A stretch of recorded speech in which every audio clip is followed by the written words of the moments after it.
এক রাত বিছানায় শুতে দিয়েছি বলে কি নিজেকে নির্ঝর চৌধুরীর বউ ভাবতে শুরু করেছো?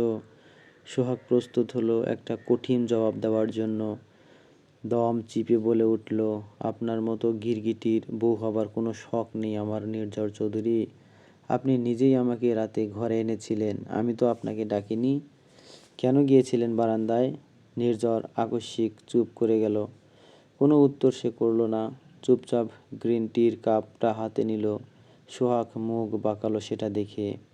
চোখের মুখে নুন পড়েছে। শাড়ির আঁচলটা কোমরে গুজে চলে যেতে নেবে অমনি নির্ঝর বলে উঠল, দাঁড়াও। সোহাগ সাথে সাথেই পিছন ফিরে তাকালো। নির্ঝর ওর পা থেকে মাথা অবধি একবার তাকালো। কোমরে আঁচলটা এমন করে গুজেছে তাকে দেখে ঝগড়ুটে গিন্নি মনে হচ্ছে। কোমরের বেশ খানিকটা অংশ দৃশ্যমান। নির্ঝর সেদিক থেকে চোখ ফিরিয়ে নিল। সে গ্রিন টিটার কাপটা সোহাগের দিকে বাড়িয়ে দিল। আমাকে দিচ্ছেন কেন? আমি এসব অখাদ্য গিলি না। আপনিই খান, ইডিয়েট। তোমাকে খেতে দেইনি, চাটা ঠান্ডা হয়ে গেছে, গরম করে আনো ফাস্ট। সোহাগ হা হয়ে গেল। বজ্জাতের ধাড়ি বলে কি সে চা গরম করে আনবে, তাও এই বদ লোকটার জন্য। সোজা কথায় বলে উঠল, পারবো না। ওকে ফাইন, দেন ধীরাগমনেও আমি তোমাকে বাড়িতে পাঠাতে পারবো না। সোহাগ ফুঁসে উঠে বলল, আপনি আমাকে ব্ল্যাকমেইল করছেন? নির্ঝর ভাবলেশীনভাবে পকেটে হাত দিয়ে আয়েশ করে দাঁড়িয়ে ফোনটা বের করলো। ফোনে কিছু একটা ডায়াল করে সোহাগের দিকে ঘুরিয়ে বলল, নির্ঝর চৌধুরী ব্ল্যাকমেইল করে না, বাট জানিয়ে রাখলাম আর কি। এবার তুমি দেখো কি করবে। সোহাগ সাথে সাথেই চুপ হয়ে গেল। স্ক্রিনে তার বাড়ির নাম্বার ভাসছে। সোহাগের ভীষণ রাগ হলো। এই মুহূর্তে ঠিক এতটা মাথা গরম হয়ে গেল যে মাথার উপর ডিম বসালো সেটা সিদ্ধ হয়ে যাবে। রাগে গটগট করে কাপটা ছিনিয়ে নিয়ে নিচের দিকে চলে গেল। নির্ঝর ওর যাবার দিকে নির্লিপ্তভাবে তাকিয়ে রইল। বড় মা কিচেনে ছিলেন। সোহাগের মুখ ভার করে আসতে দেখে উনি বললেন, কি ব্যাপার সোহাগ, নির্ঝর কি তোমাকে কিছু বলেছে? আবার ঝগড়া হলো নাকি? সোহাগ ধরা গলায় উত্তর করল, কিছু হয়নি বড় মা, আসলে চাটা ঠান্ডা হয়ে গেছে তাই আবার বানাতে পাঠালো। উর্মি অ্যাপ্রন জড়িয়ে ডাইনিং টেবিলে ব্রেকফাস্ট সারছিল। কথাটা কানে যাওয়া মাত্রই সে দুষ্টু হেসে বলে উঠল, সে কি সোহাগ, তুমি তো চা নিয়ে গিয়েছিলে 1 ঘন্টা আগে।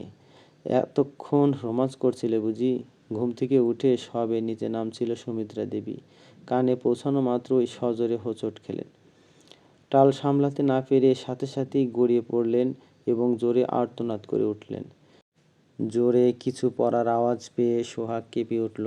সকলে সেদিকে তাকালো। বড়মা গ্যাস অফ করলেন সাথে সাথেই। সোহাগের দৃষ্টিগোচর হতেই দিক বিদিক না দেখে চায়ের কাপ রেখে দৌড়ালো ওনার কাছে। ওর পায়ের ব্যথা এখনো সম্পূর্ণ সারেনি, তবে এই মুহূর্তে সে যেন ব্যথাগুলো খেয়েছে। নির্ঝর ঘরের মধ্যেই ছিল, আওয়াজ পেয়ে সেও বাইরে বেরিয়ে এসেছে। মাকে পড়ে থাকতে দেখে ছুটে গেল সেদিকে। সোহাগ এগিয়ে গিয়ে ওনাকে তুলে বসালো। মুখ থুবড়ে পড়ে গিয়েছিল তাই বেশ লেগেছে।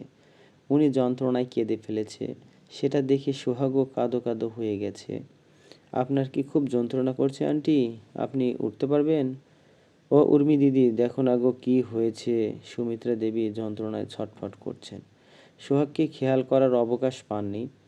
উর্মি এসে ওনার আছাড় খাওয়া দেখে বোঝার চেষ্টা করলো ওনার অভিনয় কিনা। অমনি বুঝতে না পেরে সোহাগের দিকে তাকিয়ে বলল, হতে পারে, পায়ের হাড় ভেঙেছে। আমি তো হাড়ের ডাক্তার নই, তাই হসপিটালে নিয়ে যেতে হবে। ততক্ষণে বাড়ির আরও সদস্যরা এসে হাজির। নির্ঝরের বাবা স্ত্রীকে দেখা মাত্রই ছুটে এলেন। সুমিত্রা দেবী, কি হয়েছে? পড়ে গেলে কিভাবে? উফ, কি যে করো না। নির্ঝরকে দেখা মাত্রই চেঁচিয়ে বললেন, নির্ঝর জলদি গাড়ি বের কর, এক্ষুনি হসপিটালে নিয়ে যেতে হবে। নির্ঝর মায়ের কাছে সোহাগকে দেখে বলল, তুমি কি করছো? পা নিয়ে নাড়াচাড়া কেন করছো? সরে যাও, আমি নিয়ে যাচ্ছি। সোহাগ সুমিত্রা দেবীর পা ডলে দিচ্ছেন। উনি এবার টের পেয়ে দাঁত খিঁচে বললেন, এই অলক্ষণে অপয়া মেয়ের ছায়ার পরেই আমার সর্বনাশ হয়ে গেল গো। আমার ছেলেকে তো খাবেই, সাথে আমাদেরও। বাড়িতে পা রাখতে না রাখতেই আমাকে সারা জীবনের মতো পঙ্গু করে দিল। ও বাবা রে, তুই এই মেয়েটাকে চলে যেতে বল, দূর হয়ে যেতে বল আমার চোখের সামনে থেকে। নির্ঝর কিছু বলল না, তবে সোহাগ নিজেই কাঁদতে কাঁদতে সরে দাঁড়ালো। নির্ঝর আর তার বাবা মিলে সুমিত্রা দেবীকে পাজাকোলা করে ঘরে নিয়ে গেলেন। সোহাগকেই দায়ী করা হলো সবশেষে। মিহির মাথায় হেডসেট দিয়ে নিচে নেমে সোহাগকে দেখা মাত্রই বলল, এই কাল রাত্রি এখানে কি করছে মা? দূর করো চোখের সামনে থেকে, সকাল সকাল দিন খারাপ গেল, ধুর ধুর। সোহাগ আর দাঁড়াতেই পারল না, দৌড়ে সিঁড়ি বেয়ে উপরে চলে গেল। সে তো কিছুই করলো না, তাও শেষমেশ দায়ভার এসে কেন তার উপর বর্তালো? নির্ঝর কি একটু দাঁড়িয়ে তার হয়ে কথা বলতে পারতো না? হোক না কন্ট্রাক্ট হাজব্যান্ড, কিন্তু সেও তো একজন মানুষ। একজন মানুষ হয়ে আরেকজন মানুষের পাশে দাঁড়ালে কি তার পুরুষত্বের দাগ লেগে যেত? সোহাগ চোখের জল মুছে নিল। থাকবে না আর এ বাড়িতে, যাই হয়ে যাক সে চলে যাবে। কন্ট্রাক্টের বিয়ে আবার কোনো বিয়ে নাকি? মানবে না এই বিয়ে। ফুলশয্যার রাত কেটে যখন সূর্যদেবের দেখা মিলল, তমালিকা তখন ঘুমিয়ে অস্থির। রাতুল তার জন্য খাবার নিয়ে ঘরে রাখলো। মেয়েটার মুখের দিকে তাকাতেই ওর বুকটা পরিপূর্ণ মনে হলো। ইস, কত সুখী সে! অত বড় রাজপ্রাসাদ ছেড়ে যে মেয়েটা তার ভরসায় হাত ধরে বেরিয়ে এসেছে, সে ওর কাছে তৃপ্তিতে ঘুমাচ্ছে। এর থেকে বেশি সুখের বোধহয় একজন পুরুষের কাছে আর কিছুই হতে পারে না। এগিয়ে এসে স্ত্রীর মায়াবী মুখখানায় হাত বোলালো আলতো করে। সাথে সাথেই তমালিকা ওর হাত জড়িয়ে আয়েশ করে শুয়ে পড়ল। সেটা দেখে মুচকি হাসল রাতুল। এগিয়ে গিয়ে শুভ্র কপালে ঠোঁট ছোঁয়ালো। তমালিকার মুখের হাসির ঝিলিক দেখা গেল। সাথে সাথেই রাতুল তাকে কাতুকুতু দিতে শুরু করলো। তমালিকা আর ঘুমের ভান ধরে থাকতে পারল না, হাসিতে সে ফেটে পড়ল। অনেকক্ষণ হাসাহাসির পর দুজন দুজনকে জড়িয়ে ধরল। তমালিকা চোখ বন্ধ করে আবেশে ডুব দিল। রাতুলের বুকে তখন স্রোত বইছে।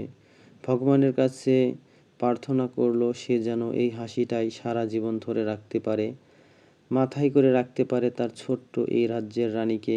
ভালোবাসা এই পৃথিবীতে অর্থের চেয়েও মূল্যবান বস্তু, সেটা সে প্রমাণ করেই দেবে, দেবেই চলবে।